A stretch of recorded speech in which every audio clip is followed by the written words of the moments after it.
Pertama yang kita akan baca adalah surah Fatihah. Surah yang pertama yang kita akan baca adalah surah Fatihah. Sebelum itu, mari kita mengenali dan mengetahui nama-nama bagi Quran. Apa dia? Marilah kita mengetahui dan mengenali nama-nama bagi Quran. Ada ulama yang telah senaraikan nama-nama bagi Quran ini banyak, sampai 90. Tetapi daripada banyak nama itu, ada 3 nama. Daripada banyak nama itu, ada 3 nama yang lebih masyhur. Ada 3 nama yang lebih masyhur. Nama yang pertama adalah Al-Quran. Nama yang pertama apa? Dipanggil apa? Dipanggil Al-Quran. Yang pertama. Yang kedua, dipanggil Al-Kitab. Al-Kitab. Dan yang ketiga, dipanggil Al-Furqan. Ini cukuplah. Ingat yang ini cukup. Ada 3 nama bagi Quran. Yang pertama Quran, yang kedua Al-Kitab, dan yang ketiga adalah Al-Furqan. Al-Quran, Al-Kitab, Al-Furqan. Ada nama lain bagi Al-Quran, contohnya Al-Zikr. Ada nama lain untuk Al-Quran yang disebut apa? Disebut As-Surah. Ada juga. Ada nama lain bagi Al-Quran yang disebut sebagai apa? Yang disebut sebagai Al-Ayah pun ada juga. Maka nama Quran yang kita nak bahaskan pada petang ini, pada malam ini, malam inilah. Nama Quran yang kita akan bahaskan pada malam ini adalah apa? Adalah 3 tadi. Al-Quran, Al-Kitab, Al-Furqan. Pertama sekali, kita pergi kepada Al-Quran. Perkataan Quran itu sendiri. Quran ni, makna Quran ni apa? Makna Quran. Contohnya kita baca ayat yang berbunyi wa nunazzilu minal Qur'an. Wa nunazzilu minal Qur'an ma huwa shifaa'un wa rahmatul lil mu'minin. Jadi perkataan Quran ni dia datang daripada perkataan qara'a. Dia datang daripada perkataan apa? Dia datang daripada perkataan qaf ra qara'a.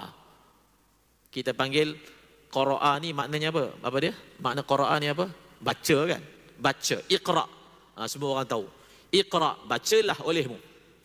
Jadi Quran dia datang daripada makna itu. Kenapa Quran dipanggil Quran? Kerana Quran itu dibaca. Kerana Quran itu dibaca, maka Quran dipanggil Quran. Ada satu ayat, boleh cek. Ada satu ayat dalam surah Qiyamah. Siapa yang ada kitab, kita buka pada surah Qiyamah. Dalam surah Qiyamah, Allahumma salli ala Sayyidina Muhammad, ada ayat yang berbunyi. Ada ayat yang berbunyi dalam surah Qiyamah. Inna, apa bunyi dia? Surah tu bunyi dia ayat. Inna alaina jam'ahu wa qur'anah. Surah Qiyamah ayat nombor 17. Surah Qiyamah ayat nombor 17. Juzuk yang ke-29. Okey. Surah Qiyamah, surah yang ke-75, ayat yang ke-17 di dalam juzuk yang ke-29. Di situ ada perkataan Quran. Terjemahan dia, sesungguhnya kami yang akan mengumpulkan Al-Quran dalam dadamu dan menggerakkan lidahmu membacanya. Inna alaina jam'ahu wa qur'anah. Sesungguhnya kami yang akan mengumpulkan Al-Quran. Allah Ta'ala beritahu kepada Rasulullah. Kita ambil ayat sebelum tu. Kita ambil ayat sebelum itu, ayat ke-16 daripada surah Qiyamah.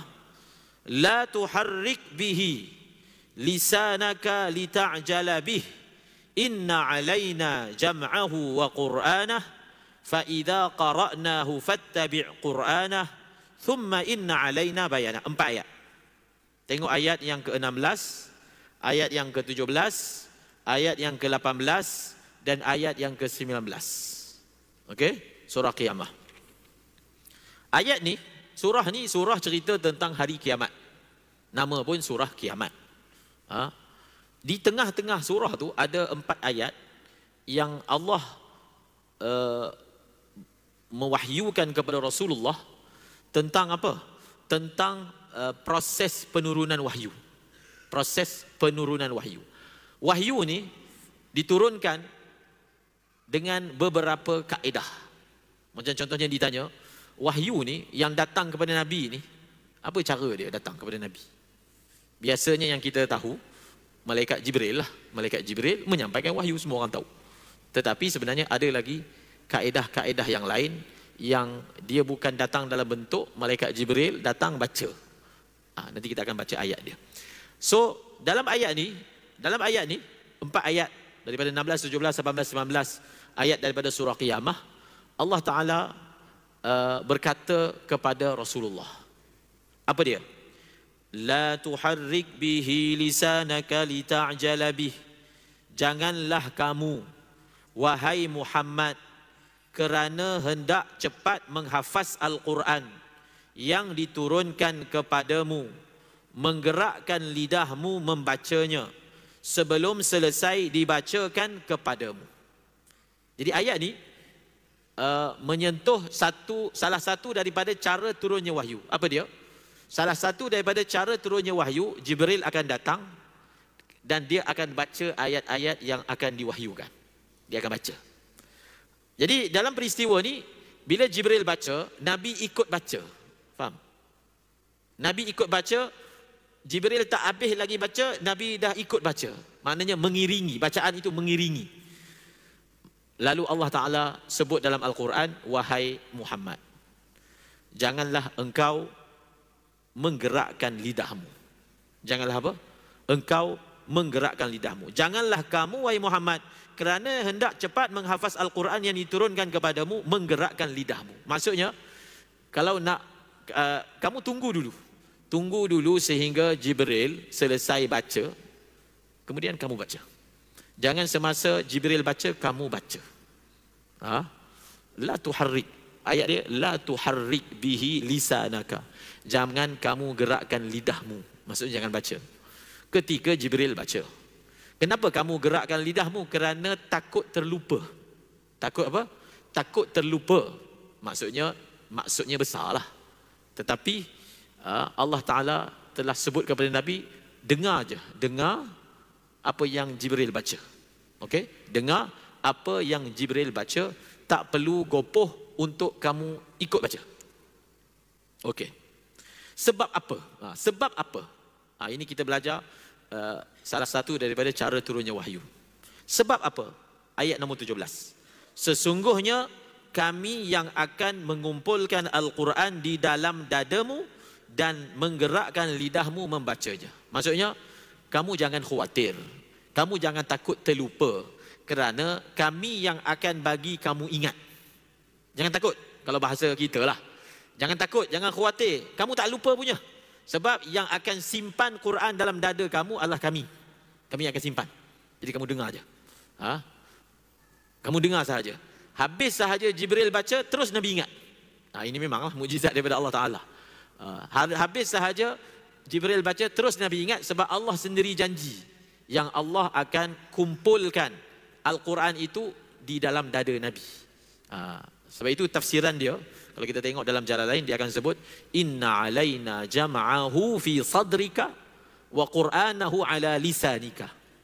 Kami yang akan apa? Menjadi tanggungjawab kami. Terjemahan dia, menjadi tanggungjawab kami kumpulkan Quran dalam dada kamu. Maksudnya kamu tak akan lupa. Dan menjadi tanggungjawab kami untuk bagi kamu boleh baca lancar atas lidah. Kami akan buat. Maka oleh kerana itu, la tuharrik bihi lisanaka lita'jala bih. Tak perlu. Berkenaan dengan janji Allah yang Allah Subhanahu wa taala akan buat Nabi ingat apa yang Nabi baca. Kita tengok pula dalam surah apa? Buka dalam suratul A'la. Buka suratul A'la. Sabbihisma rabbikal a'la. Dalam ayat surah A'la ni ada satu ayat. Ada satu ayat yang berbunyi sanuqri'uka fala tansa.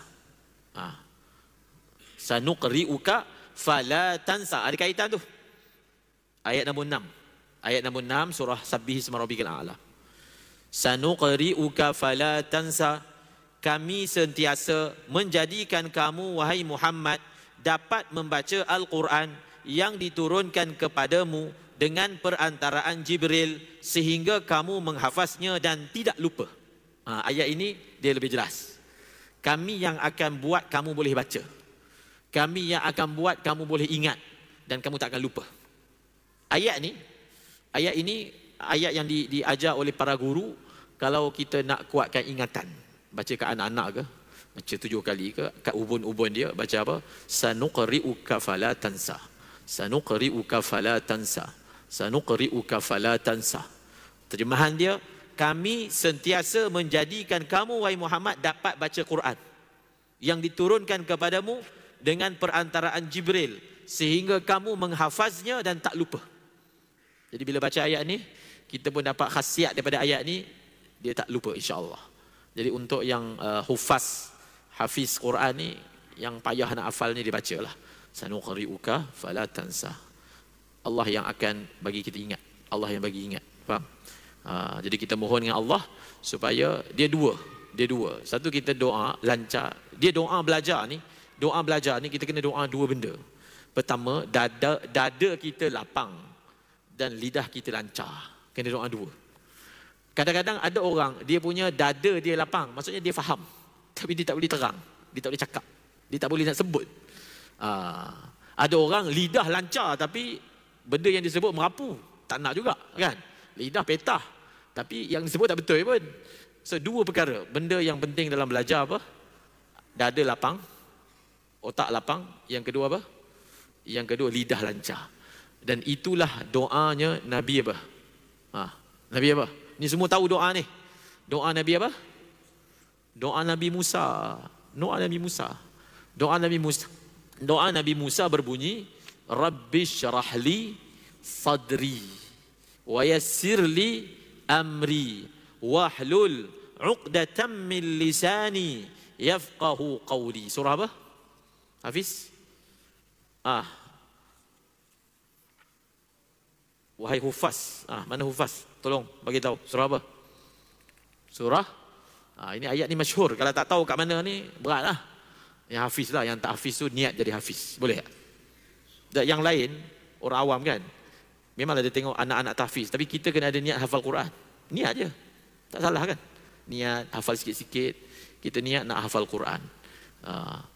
Moga-moga dia punya niat dan ada sedikit usaha, Allah bangunkan dia hari kiamat bersama hafiz Quran. Walaupun kita dah umur banyak, niat boleh kan? Niat percuma. Dan hafallah surah sikit-sikit. Surah pendek-pendek mula hafal.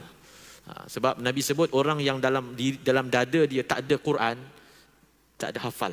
Adalah hafal surah Fatihah. Surah Fatihah wajib. Tak hafal tak sah sembahyang kan? Tapi hafal lah. Hafal sikit-sikit. Setahun 1 surah pun okey. Tak apalah, sebab kita niat nak hafal sampai mati. Jadi yang orang awam pun niat hafal Quran. Niat. Buat sikit hafal Quran sikit-sikit. Janganlah sampai kita baca Yasin malam Jumaat dah berpuluh tahun, surah Yasin pun tak hafal. Jangan macam tu kan. Surah Yasin kita baca setiap minggu, takkan tak hafal. Sebenarnya kalau kita ada niat nak hafal, Allah akan bantu. Allah akan bantu. So, siapa niat nak hafal Quran? Yang ni memang hafal Quran. Ni nak tanya yang dewasa ni. Niat pun tak nak. Percuma niat. Kita niat. Siapa niat nak hafal Quran? Niat hafal Quran. Kita niat hafal Quran. Hafal sikit-sikit. Moga-moga Allah bangkitkan kita bersama orang hafal Quran. Kira hafal Quran ni sampai meninggal lah. Tak habis-habis, tak apa. Sebab apa? Allah Ta'ala ni dia maha pemurah. Dia tengok kesungguhan kita. Boleh. Walaupun umur dah 40 ke 50 ke, hafal sikit-sikit. Adalah juga tambah sikit-sikit. Masa-masa kosong tu hafal Quran. Cari mana-mana ustaz, dengar sikit bacaan, dia hafal kan. Tak apa, lumayan. Kalau kita boleh hafal berapa banyak pun, itu lumayan. Itu sudah cukup. InsyaAllah. Sebab Nabi sebut, simple je. Orang yang hati dia tak ada Quran, tak ada hafal apa-apa, dia macam rumah kosong. Kadang-kadang orang yang dia rasa macam kosong je hati, mungkin kena masuk sikit Quran. Kena masukkan Quran. Rumah yang ditinggalkan kosong ni, apa masuk perumpamaan dia? Macam rumah kosong. Tahu tak rumah kosong? Rumah kosong ni akan dihuni oleh apa? Al-jin dan syaitan. Macam tu lah. Nabi yang bagi perumpamaan. Kal baitil kharibi, kata Rasulullah. Hati yang tidak ada Quran di dalamnya, kal baitil kharibi, seperti rumah yang ditinggalkan kosong. Hafal surah pendek-pendek. Hafal dulu surah lazim, tak ada masalah insya-Allah. Tapi niat nak jadi hafiz tak apa. Saya hafal berapa tahun sampai mati hafal. Kalau anak tahfiz ni dia ada target dia 2 tahun, 3 tahun. Tak apa, kita sibuk kerja, kita target nak hafal Quran sampai bila? Sampai mati, all life. Insya-Allah. Sebab berurusan dengan Allah ni mudah sebab Allah Maha Pengasih. Dia tengok niat kita, insya-Allah orang ni sungguh-sungguh bangkit bersama huffaz, orang yang menghafal Al-Quran. Okey. Jadi kita kembali kepada tadi tu. Doa belajar, kalau ayat ni 3 lah, 3 perkara. 3 perkara. Pertama, surah Taha juzuk 16. Surah Taha juzuk 16. Ayat 25, 26, 27. 25, 26, 27. Ini adalah doa Nabi Musa. Memang saya rasa anak-anak memang biasa dia ajar. Kalau kat sekolah kan, Rabbi syrah li sadri wa yassir li amri wahlul 'uqdatam min lisani yafqahu qawli. Sekarang ni malam ni kita belajar asal usul doa ini adalah doa Nabi Musa. Doa Nabi Musa. Besar ni. Doa Nabi Musa. Doa yang anak-anak kecil baca itu adalah doa yang dipohon oleh seorang nabi. Namanya Nabi Musa. Bukan biasa. Nabi punya doa. Berada di atas lidah anak-anak, insya-Allah akan memberi cahaya kepada hati. Rabbi syrah li, kata Nabi Musa. Musa berdoa, ya Tuhanku, lapangkanlah bagiku dadaku, dan mudahkanlah urusanku, dan lepaskanlah kekakuan daripada lidahku. 3 perkara di doa. Doa ini Nabi Musa baca sebelum Nabi Musa pergi jumpa Firaun. Pergi jumpa Firaun. Allah arahkan Nabi Musa pergi jumpa Firaun. Idhab ila Firaun innahu tagha. Kemudian qala rabbi syrah li sadri wa yassir li amri wahlul 'uqdatam min lisani yafqahu qawli. Daripada sini kita belajar 3 jenis doa. Bagi dada lapang, bagi urusan mudah, dan bagi lidah lancar. Ini kadang orang dia nak membentangkan sesuatu kan, presentation. Doalah. Rabbi syrah li sadri wa yassir li amri wahlul 'uqdatam min lisani yafqahu qawli. Tengok pula makna dia. Ya Tuhanku, lapangkanlah bagiku dadaku dan mudahkanlah urusanku. Kemudian, dan lepaskanlah kekakuan daripada lidahku. Daripada lidahku. Selesai. Secara umumnya selesai tentang nama Quran yang pertama. Apa dia? Quran. Dia daripada makna apa? Dia daripada makna baca. Dia daripada makna apa? Baca. Sebab Quran kan benda yang dibaca. So bila dia dibaca, maka dia dipanggil Quran. Allahumma salli ala Sayyidina Muhammad. Tapi kalau bahasa Indonesia, Quran. Quran maknanya surat khabar. Surat khabar. Kita pun tak tahu apa asal usul perkataan Quran tu. Tapi Quran ataupun Quran, satu qiraat yang lain, itu adalah nama bagi Quran. Quran ke, dia adalah nama bagi Quran. Yang kedua, Quran ni adalah apa dia? Kitab. Dipanggil kitab. Kitab. Contohnya dalam surah apa? Surah apa yang Quran dipanggil kitab? Siapa nak jawab? Surah Baqarah. Pergi jauh-jauh surah Baqarah. Zalikal kitab. Zalikal kitab. Biasanya Alkitab ni, perkataan Alkitab ni biasanya orang rujuk kepada Injil kan. Injil kan orang panggil Alkitab. Yalah, Injil pun turun daripada Allah juga, yang benar lah. Jadi Quran nama dia yang lain Alkitab. Disebut seawal surah Baqarah, Alif Lam Mim, Zalikal kitab. Zalikal kitab. la raiba fihi hudan lil muttaqin. Al-kitab, dia adalah kitab. Okey. Yang ketiga, untuk ringkaskan, yang ketiga adalah Al-Furqan. Al-Furqan. Al-Furqan ini dalam Quran disebut 2 kali. Quran dengan nama Al-Furqan ni disebut 2 kali.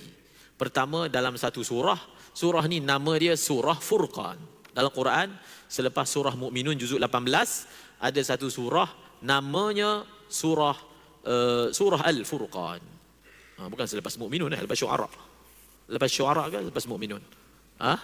Selepas Mukminun. Jadi selepas surah Al-Mukminun juzuk 18 ada awal surah lah, memang betul-betul awal surah. Tabarakalladzi nazzala al-furqan. Lepas surah An-Nur, bukan Mukminun. Mukminun, Nur, Furqan. Tabarakalladzi nazzala al-furqan. Ini ambil nama bagi Al-Quran yang ketiga, apa dia? Al-Furqan. Allah Ta'ala berfirman dalam surah Al-Furqan, A'udzu billahi minasyaitanir rajim. Tabarakalladzi nazzala al-furqana ala 'abdihi liyakuna lil 'alamina nadhira. Maha berkat Allah yang telah menurunkan Al-Furqan, yakni Al-Quran, kepada hambanya Muhammad agar dia menjadi pemberi amaran kepada seluruh alam. Ini ayat yang pertama. Ayat yang kedua yang menyebut Quran ini dengan nama Al-Furqan adalah yang disebut dalam surah Allahumma salli ala sayyidina Muhammad, disebut dalam surah Ali Imran ayat 4. Surah Ali Imran ayat 4. A'udzu billahi minasyaitonir rajim. Bismillahirrahmanirrahim. Alif lam mim. Allahu la ilaha illa huwal hayyul qayyum. نزل عليك الكتاب بالحق مصدقا لما بين يديه وأنزل التوراة والإنجيل من قبل هدى للناس وأنزل الفرقان إن الذين كفروا بآيات الله لهم عذاب شديد والله عزيز ذو انتقام. Ayat nombor 4.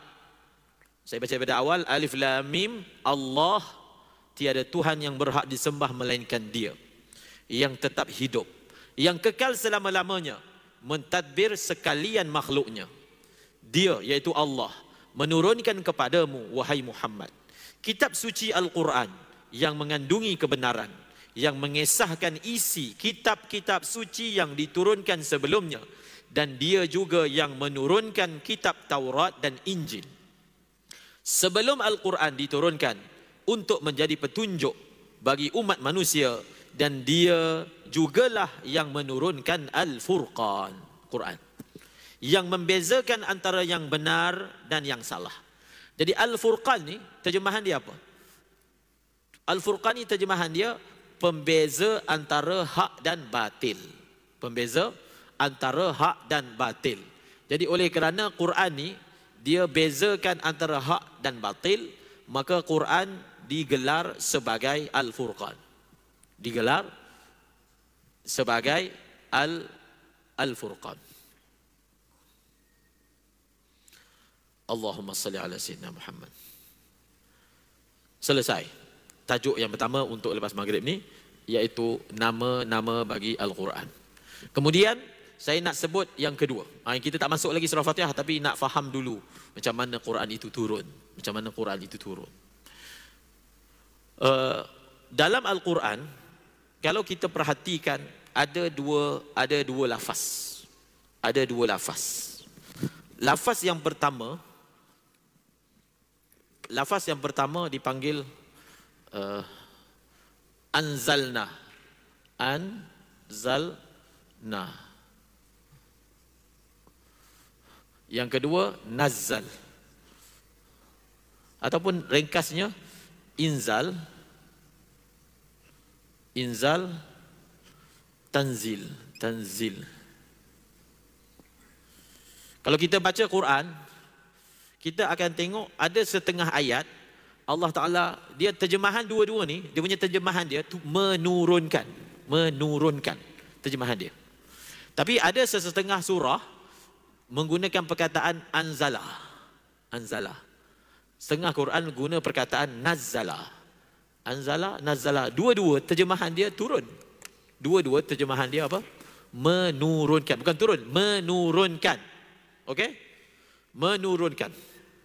Okey, kita ambil contoh. Contoh. Pertama kita ambil daripada surah Kahfi.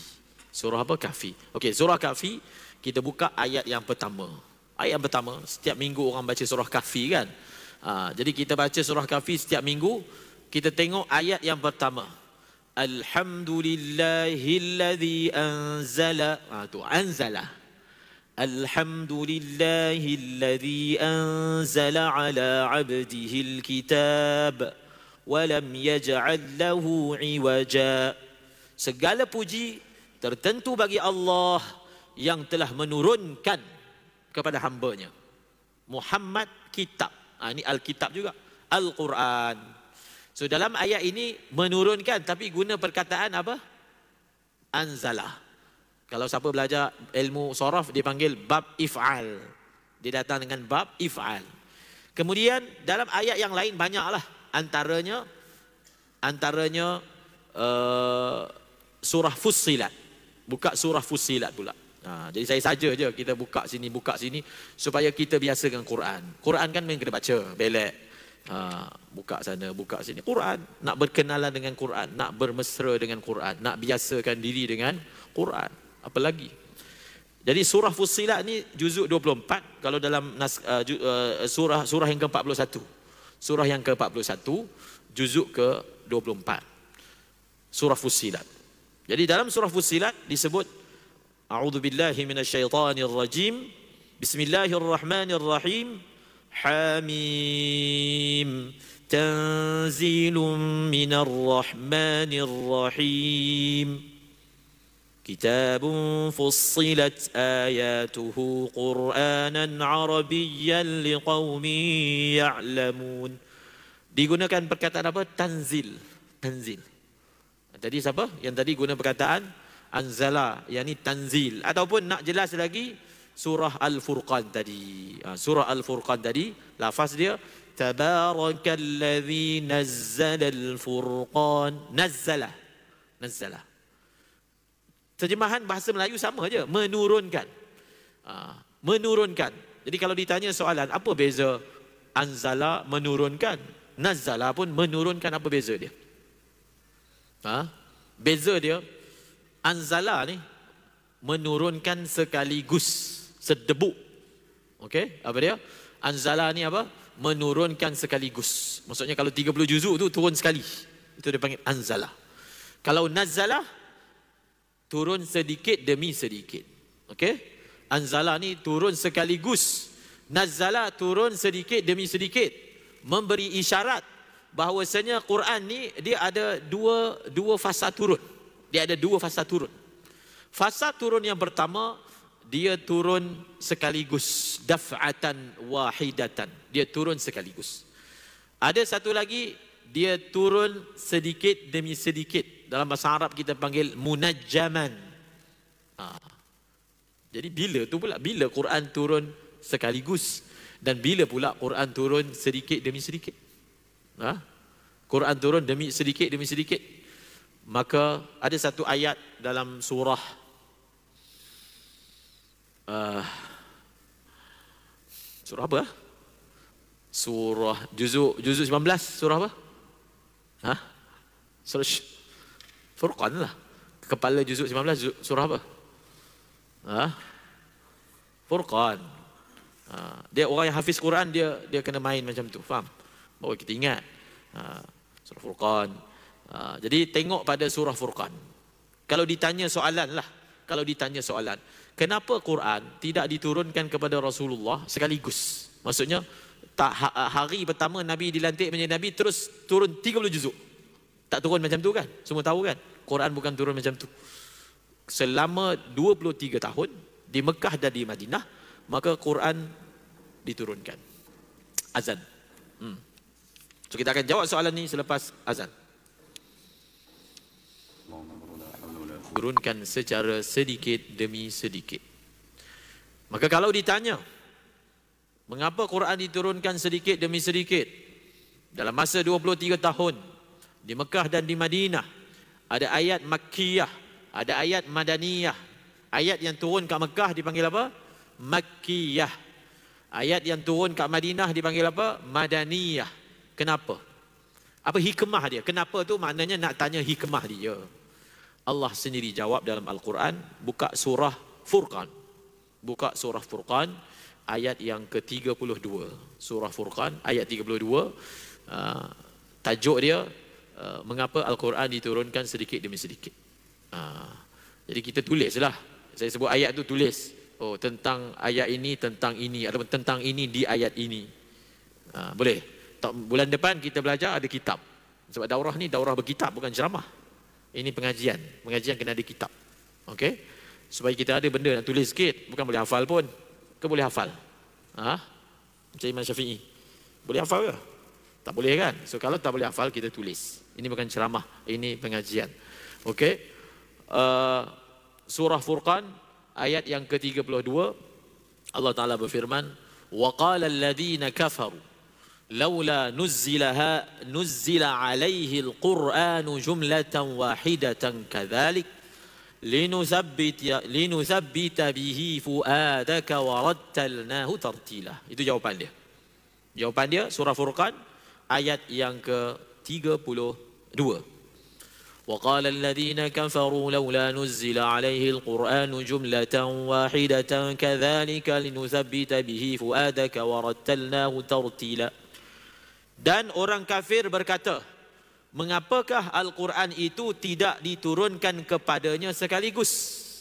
Soalan tu. Mengapakah Al-Quran itu tidak diturunkan kepadanya sekaligus? Maka jawapannya, demikianlah kami hendak meneguhkan hatimu wahai Muhammad dengannya, dan kami membacakannya kepadamu dengan teratur satu persatu. So dalam ayat ni diterangkan dua hikmah Quran diturunkan secara sedikit demi sedikit. Dalam ayat ni, surah Furqan ayat 32, disebutkan dua hikmah. Hikmah pertama, tasbitul fuad. Hikmah yang kedua, tartil. Tasbitul fuad. Yang kedua, tartil. Hikmah pertama, supaya meneguhkan hatimu wahai Muhammad. Sebab benda ni, kalau dia dibagi sekaligus, maka jadi payah. Sebab Quran ni ada macam-macam, 30 juzuk. Bayang, kalau perintah tu datang sekaligus, berat kan? Berat. Maka sikit demi sedikit. Dan ayat Quran pula diturunkan mengikut sempena-sempena yang sesuai. Sebab itu ayat Quran ni dia tak turun macam susunan yang kita baca ni. Bukanlah Fatihah turun dulu, kemudian Baqarah. Tak. Yang mula-mula turun surah Alaq kan. Iqra' bismi rabbikal ladzi khalaq. Kemudian turun surah Mudassir. Surah Alaq, Mudassir. Alaq juzuk 30, Mudassir juzuk 29. Surah Maidah, surah yang terakhir sekali turun. Tapi dia datang dalam juzuk yang ke-6. Susunan lain, turun lain. Itu kena faham. Susunan lain, susunan yang kita baca ni lain. Dia punya turun tak sama. Semua daripada Allah. Maka ayat ini menjawab soalan apa tadi? Mengapa Quran tidak diturunkan sekaligus? Allah Ta'ala sini sebut, linuthabbita bihi fuadak wa rattalnahu tartila. Kemudian soalan tadi tak habis lagi. Bilakah Quran diturunkan sekaligus? Bilakah Quran diturunkan sekaligus? Dalam kitab Tauhid kata Quran turun sekaligus ini, iaitu dia turun di satu tempat namanya Baitul Izzah. Nama dia apa?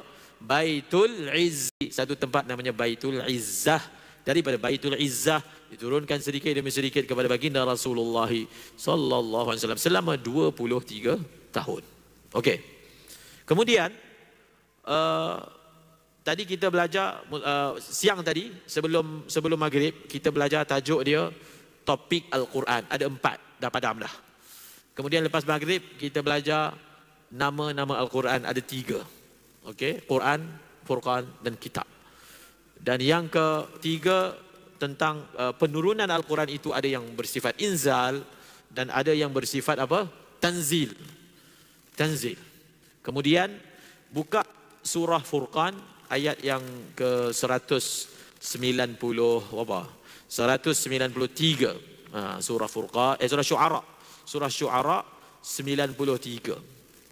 193 iaitu dalam surah 192. Tadi kita sebut Quran ni kan diturunkan. Soalan dia, siapa yang diturunkan, kepada siapa diturunkan? Saya percaya semua tahu. Semua tahu. Siapa yang menurunkan, kepada siapa yang diturunkan, siapa yang menjadi orang tengah menurunkannya. Boleh jawab kan? Boleh. Siapa? Yang menurunkannya Allah. Yang menerimanya Rasulullah. Yang membawanya Jibril, malaikat membawa wahyu. Ia disebut dalam Al-Quran dalam surah Syu'ara ayat yang ke-192. Surah Syu'ara juzuk 19.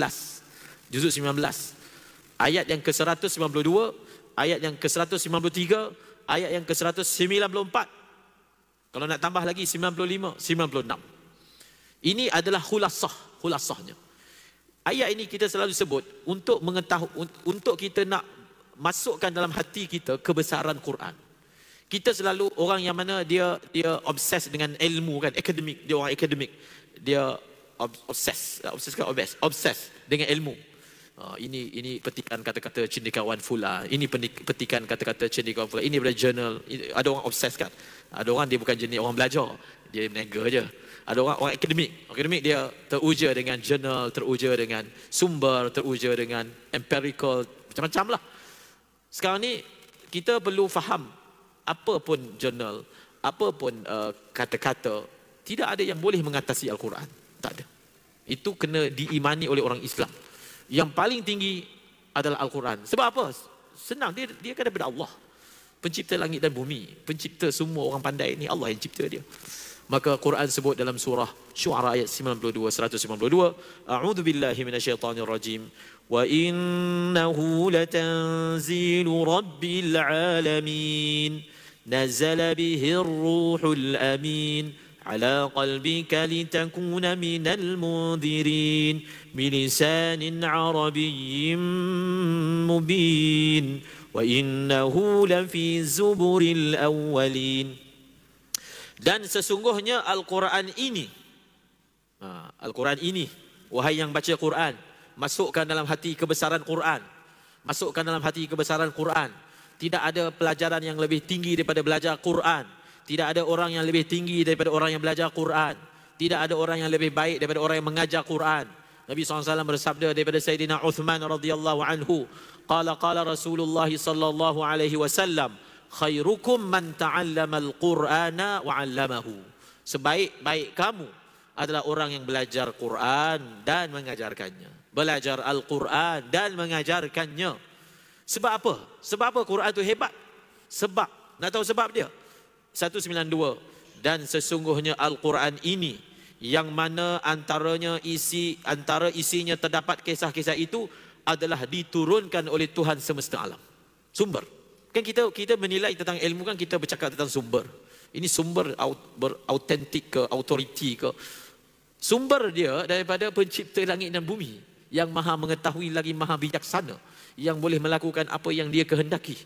Apa lagi sumber yang lebih autentik ke, autoriti ke, melainkan sumber itu datang daripada pencipta langit dan bumi, iaitu Allah.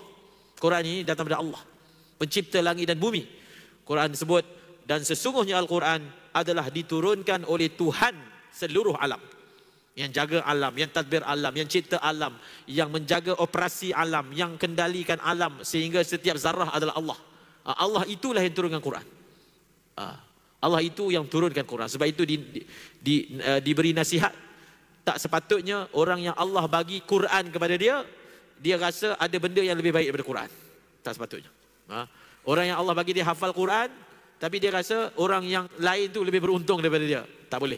Ingat tu, yang belajar Quran ni, kita tak boleh rasa, oh ada orang lain lebih beruntung, orang ni kereta besar, rumah besar. Tak. Quran lebih besar di segala-galanya.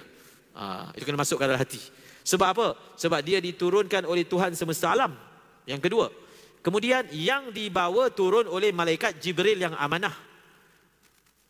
Perantara yang jadi postman lah kita kata bahasanya, yang menjadi safir duta yang bawa Quran ni, malaikat namanya Jibril. Jibril ni malaikat yang macam mana? Dia malaikat yang ketua para malaikat. Dia malaikat yang macam mana? Dia adalah malaikat yang amanah. Sebab postman ni, perantara ni, orang tengah ni dia kena amanah. Kan bos arah lain, dia pergi sampai lain. Maka Allah nak bagi tahu yang bawa Quran ni adalah malaikat yang sangat besar. Namanya Jibril. Yang kalau dia buka satu sayap dia akan memenuhi timur dan barat. Dia punya besar dia. Kalau dia buka satu sayap dia akan memenuhi timur dan barat, dan dia ada seperti itu, dia ada 600 sayap. Jibril alaihi salam, ketua para malaikat. Dan dialah yang bawa Quran ni. Dialah bawa Quran. Ya Allah panggil Jibril dalam Quran sebagai Ruhul Amin. Ruhul Amin. Dalam ayat yang lain Allah panggil Jibril sebagai apa? Syadidul Quwa. Allamahu Syadidul Quwa. Dia adalah makhluk yang sangat kuat. Dalam ayat yang lain Jibril dipanggil apa? Syadidul Quwa, sangat kuat. Dalam ayat ini Jibril dipanggil Amin, malaikat yang amanah. Yang ketiga, ala qalbika litakuna minal munzirin, ke dalam hatimu agar kamu wahai Muhammad termasuk dalam kalangan orang yang memberi amaran. Jadi Quran ni sebenarnya dia turun masuk ke hati. Tempat Quran ni bukan lidah tapi hati. Hati. Sebab itu Nabi sebut akan datang akhir zaman. Nabi sebut akhir zaman tentang Quran ni, Nabi sebut apa? Nabi sebut sayati 'alan nasi zamanun la yabqa minal Qur'ani illa rasmuh. Akan datang satu zaman Quran ni hanya yang berbaki tulisan sahaja. Tulisan sahaja. Maknanya banyak. Quran banyak. Tulisan banyak. Hakikat tak ada. Banyak dicetak, tak tahulah berpuluh ribu Quran dicetak kan. Tapi Nabi sebut akan datang satu zaman Quran ni hanya tulisan atas buku. Hakikat Quran tak diamalkan dalam kehidupan. Sebab itu kita nak bawa yang dalam buku ni, yang kita baca ni menjelma dalam kehidupan orang Islam. Menjelma dalam kehidupan orang Islam, diamalkan oleh orang Islam. Itu tak ada cara lain, kita kena dakwah, kena ajar, kena ta'lim, kena buat majlis ilmu, kena banyakkan dakwah. Sehingga Quran yang dibaca masuk dalam kehidupan. Kemudian ada satu hadis lagi Nabi SAW menyebut, ada orang yang mana dia baca Quran, tapi Quran itu tidak melepasi kerongkong dia. Tak melepasi. Maksudnya ke atas lidah tak masuk dalam hati. Itu maksud tak melepasi kerongkong. Ke atas lidah tapi tak masuk dalam hati. Dia kat sini pun tak sampai. Kat atas lidah saja. Kat kerongkong pun tak turun. Tak masuk dalam hati. Jadi Quran ini menurut ayat ini dia perlu dimasukkan ke dalam hati. Dan yang terakhir, tujuan Quran ini diturunkan litakuna minal munzirin, supaya kamu menjadi orang yang memberi amaran kepada umat manusia. Dan Quran ini diturunkan dalam bahasa Arab. Quran diturunkan dalam bahasa Arab yang jelas dan nyata. Khalas. Kalau saya boleh ambil beberapa minit untuk kita baca sedikit daripada surah Fatihah. Surah Fatihah. Surah Fatihah. Surah Fatihah. Ada beberapa nama bagi surah Fatihah. Ada beberapa nama bagi surah Fatihah. Apa nama bagi surah Fatihah? Nama pertama Fatihah lah. Fatihah.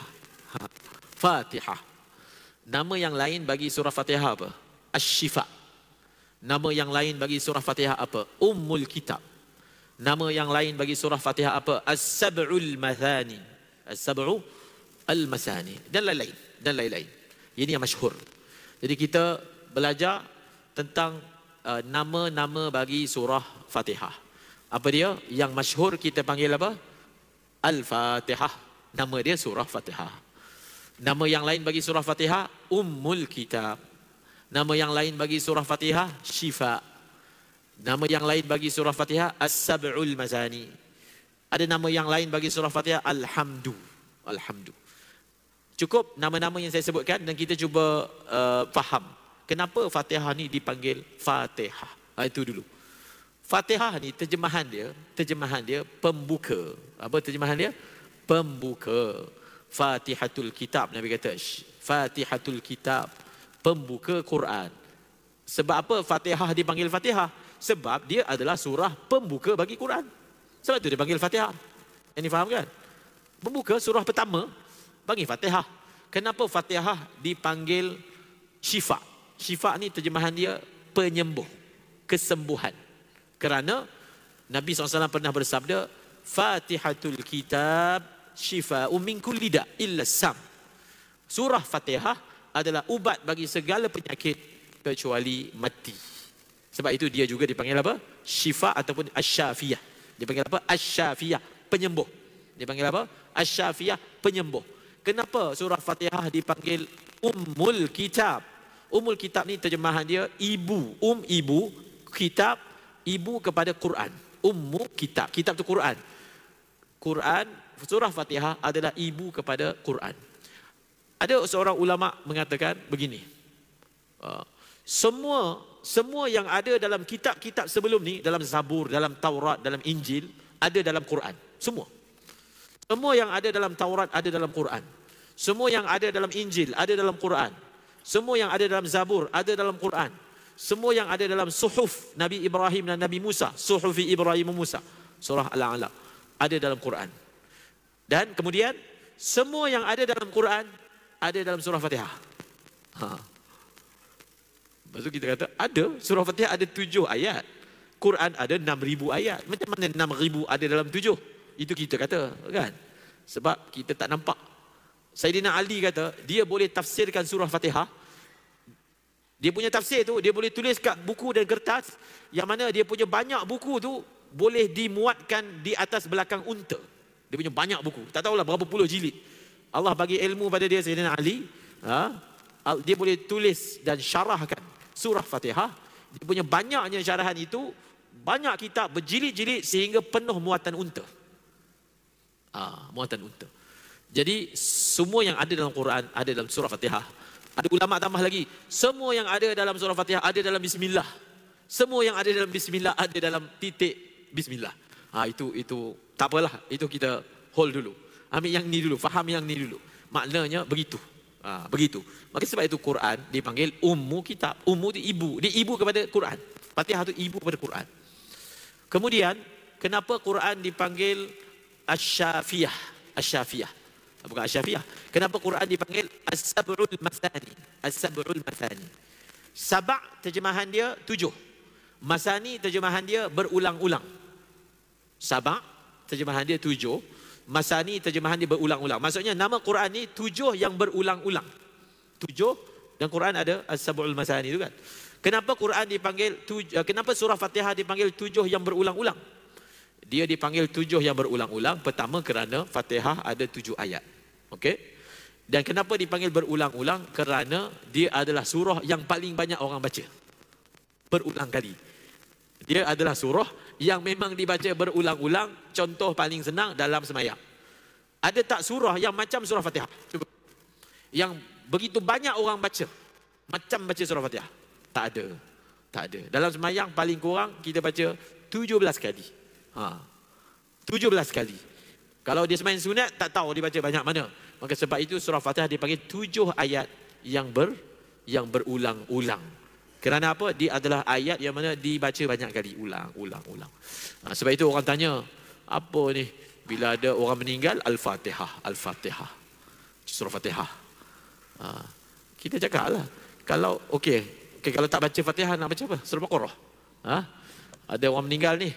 Jom kita baca surah Baqarah. Al-Baqarah. Yang mana lagi senang? Al-Baqarah ke Al-Fatihah? Kalau baca Al-Baqarah memang lari lah. Siapa nak baca Al-Baqarah? 2 juzuk. Jadi Al-Fatihah. Baca Fatihah walaupun surah pendek. Tapi dalam itu ada rahsia Quran. Dalam hadis yang lain Nabi SAW bersabda, Al-Fatihatu ta'dilu sulusai Quran. Surah Fatihah ni bersamaan dengan 2/3 Quran. Bersamaan dengan apa? 2/3 Al-Quran. Kemudian surah Fatihah adalah surah yang diturunkan banyak kali. Dekat Mekah turun, dekat Madinah turun. Itu juga antara sebab yang dipanggil, kenapa surah Fatihah dipanggil surah yang berulang-ulang, kerana dia turun itu juga turun secara berulang-ulang. Dan dalam surah Fatihah ada 7 ayat. 7 ayat. Ayat yang pertama dalam mazhab Al-Imam Syafi'i adalah Bismillahirrahmanirrahim.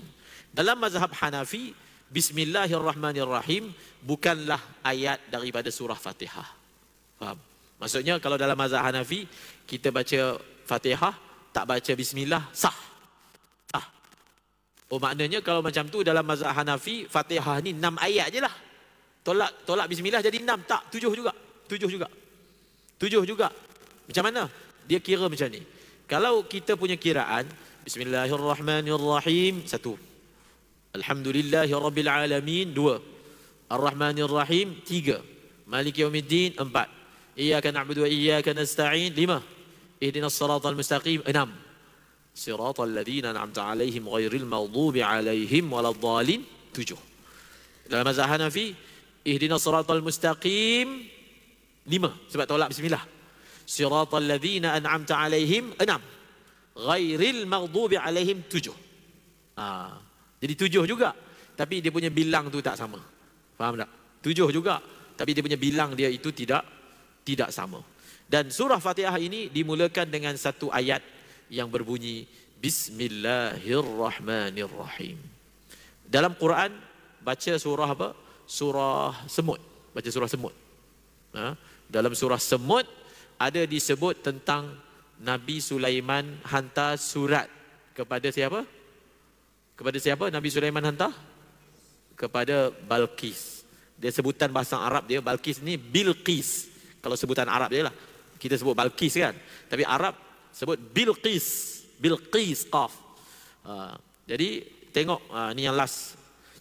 Kita tengok surah Semut. Surah Semut, Suratul Namal.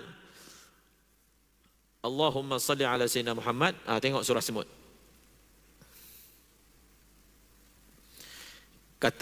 Kita mula daripada mana ni? Kita mula daripada ayat 28, 29, 30. InsyaAllah kita ayat ni, 3 ayat ni adalah penutup bagi dars daurah kita minggu ni, bulan ni. Itu kita tutup dengan Bismillahirrahmanirrahim yang disebut dalam Quran. Dia Bismillahirrahmanirrahim kan disebut di awal surah. Tapi ada satu tempat yang mana Bismillah disebut tengah surah. Apa dia? Yang ni lah. Di dalam surah An-Namal ayat yang ke-30. Bismillahirrahmanirrahim ini disebut di awal surah.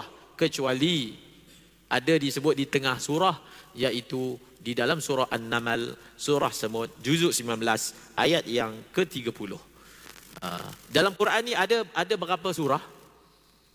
Ada berapa surah? Ada 114 surah. Ada berapa bismillah?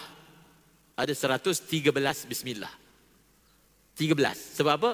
Pada surah Bara'ah ataupun dipanggil surah Taubah tak ada bismillah. Kan ada satu surah juzuk 10 tu dia tidak ada bismillah. Makruh pula bismillah. Surah itu nama dia surah Bara'ah ataupun surah Taubah.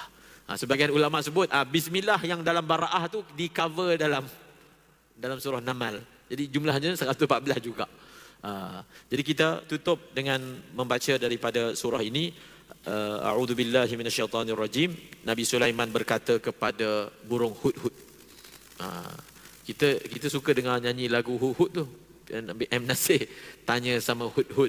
Bacalah Quran. Quran pun ada cerita hudhud juga. Maliyala aral hudhud am kana minal ghaibin. Maka Quran setelah cerita panjang burung hudhud ni masa pemeriksaan barisan dia tak ada. Mana ni hudhud? Tak hadiri, ghaib. Maka Nabi Sulaiman murka, dia kata kalau dia datang aku sembelih dia. Sama ada dia boleh bagi reason yang munasabah atau aku sembelih dia. Kemudian dia datang bawa reason. Burung hudhud bawa reason. Dia bawa reason apa? Dia kata dia jumpa perempuan yang menjadi raja kepada satu negeri tapi mereka ni sembah matahari. Inni wajadtu mura'atan tamlikuhum wa utiyat min kulli syai'in walaha 'arsyun 'azim wajadtuha wa qaumaha yasjuduna lisyamsi min dunillah wa zayyana lahum syaitanu a'malahum. Jadi burung hudhud ni bila dia tengok perempuan yang jadi raja kepada satu negara tapi sesat. Sebab apa dia sesat? Sebab min kulli syai'in walaha 'arsyun 'azim. Sebab dia ni sembah matahari. Wajadtuha wa qaumaha yasjuduna lisyamsi min dunillah wa zayyana lahum syaitanu a'malahum fasadahum 'anis sabili fahum la yahtadun. Alla yasjudu lillahi alladhi yukhrijul khaba'a fis samawati wal ard wa ya'lamu ma tukhfuna wa ma tu'linun. Allahu la ilaha illa huwa rabbul arsyil azim. Qala sananzuru asadaqta am kunta minal kadhibin. Idhhab bi kitabi hadha fa'alqih ilaihim thumma tawalla anhum fanzur madha yarji'un. Qalat ya ayyuhal malau inni ulqiya ilayya kitabun karim innahu min Sulaiman wa innahu bismillahirrahmanirrahim. Jadi burung hut-hut ni bila dia tengok perempuan jadi raja, permaisuri, ratu tapi sembah matahari, dia ada risau. Ini yang petang tadi kita sebut, kita yang Allah bagi sedikit kesedaran agama kena ada sedikit risau, bimbang. Kita tengok anak muda-mudi yang jauh daripada agama kena ada sedih, kena ada risau, kena ada fikir. Kerana macam mana pun mereka tetap saudara kita orang Islam. Maka janganlah kita ni lebih lemah daripada burung hut-hut. Dia burung, dia pun ada fikir juga tengok orang sembah selain daripada Allah. Kita ni manusia, takkanlah tengok je orang tak semayang, jauh daripada Allah, tak ada apa-apa fikir, tak bergerak langsung hati, tak berdegih. Tak boleh kan? Ini burung hut-hut, dia tengok dia risau. Apa dah jadi ni? Ini sembah matahari. Dia bawa fikir dia kepada tuan dia, Nabi Sulaiman AS. Maka Nabi Sulaiman telah hantar surat, nak tengok betul ke ni hut-hut ni bawa cerita. Maka dia bawa surat, dia lemparkan ke istana Bilqis. Dan bila surat tu datang, maka Bilqis baca surat tu, dia baca depan pembesar dia. Quran merakamkan peristiwa itu dengan firman-Nya, qalat ya ayyuhal malau inni ulqiya ilayya kitabun karim innahu min Sulaiman wa innahu bismillahirrahmanirrahim alla ta'lu alayya wa'tuni muslimin. Surat Nabi Sulaiman simple je. Bismillahirrahmanirrahim. Surat dia innahu min Sulaiman wa innahu bismillahirrahmanirrahim alla ta'lu alayya wa'tuni muslimin. Bas. Pendek. Ni surat antara G2G. Kalau sekarang istilah dia, surat ni G2G, government to government. Raja Sulaiman hantar ke Ratu Balqis, ajak masuk Islam. Tapi surat tu pendek je. Surat dia bunyi macam ni. Sesungguhnya surat ini daripada Sulaiman. Isi surat itu Bismillahirrahmanirrahim. Ayat-ayat ataupun kandungan surat itu, keterangan surat itu pendek, satu rangkap je. Kandungan dia bunyi, janganlah kamu berlaku sombong terhadapku dan datanglah kepadaku sebagai orang yang berserah diri. Bas. Wassalam. Macam tu. Nama Sulaiman. Bismillahirrahmanirrahim. Isi kandungan dia, jangan sombong, datang kepada aku masuk Islam. Bas. Ini raja punya surat. Sharp. Direct to point. Tak ada bunga-bunga. Direct to point, jangan sombong, masuk Islam. Bas. Tapi Bilqis ni perempuan pandai. Dia bukan melenting, dia tak melenting. Dia faham. Dia mesyuarat. Itu kita akan sambung insya-Allah. Maka ini adalah saya nak sebut tadi, sebenarnya kita nak sebut bahawasanya di dalam Quran, di manakah Bismillahirrahmanirrahim disebut di tengah surah. Maka ia ada dalam juzuk ke-19 surah semut, surah Namal, ayat yang ke-30 yang berbunyi innahu min Sulaiman wa innahu bismillahirrahmanirrahim alla ta'lu alayya wa'tuni muslimin. Dia sebenarnya ayat ni, ayat yang 31 ni, dia adalah ayat ayat ni orang panggil ayat penunduk. Ayat penunduk lah, maksud penunduk kita mohon daripada Allah. Sebab ayat tu kan berbunyi, jangan kamu sombong atas aku, datang serah diri. Jadi ada orang dia nak bagi orang tu dengar cakap dia. So dia baca Allah ta'alu alayya wa'tuni muslimin. Allah ta'alu alayya. Ada juga yang mengajar doa ini kalau dibaca, kalau orang nak berdebat, nak bagi dia petah dan musuh tak boleh menguasai perdebatan. Allah ta'alu alayya wa'tuni muslimin. Allah ta'alu alayya wa'tuni muslimin. Dalam hirz yang diamalkan ada ayat. Allah, janganlah kamu meninggi diri dan sombong, datanglah kepada aku menyerahkan diri. Wallahu a'lam bissawab. Wa ilaihil marji'u wal mawab. InsyaAllah kita akan sambung pengajian kita lagi pada bulan hadapan sekiranya ada rezeki daripada Allah Subhanahu Wa Taala. Mudah-mudahan apa yang dikongsikan daripada siang tadi memberi manfaat kepada kita dan menjadikan kita ni ahli Al-Quran. Dengar sikit-sikit, ambil nur Al-Quran. Nak khatam ni mungkin 100 tahun lah baru boleh khatam. Tapi kalau tak dapat semua, jangan tinggal semua. Simple je. Nak fikir 30 juzuk bila nak habis. Kalau tak dapat semua, jangan tinggalkan semua. Wallahu a'lam bishawab. Kita tutup majlis kita dengan tasbih.